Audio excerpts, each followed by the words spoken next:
Yun, ang init. Nabasa na, boy. Nabasa na.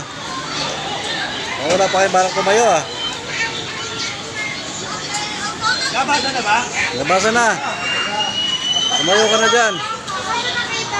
Ano daw? Ayun guys, nabasa na naman. Aming 3456. Ay, nakabag na na. Lalaki, oh.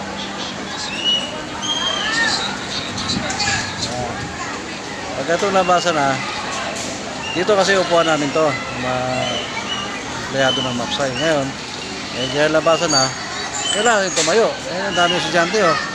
Alam kayo mga estudyante, tayo natin, tayo nakaupo. Oh. Ano? Ayan, nabasa na. Oh, ayan. Sa kabila. Ayan. Ayan na. Ayan guys. Ayan, dito na lang muna. Ayan na lang. Shoutout sa inyong lahat.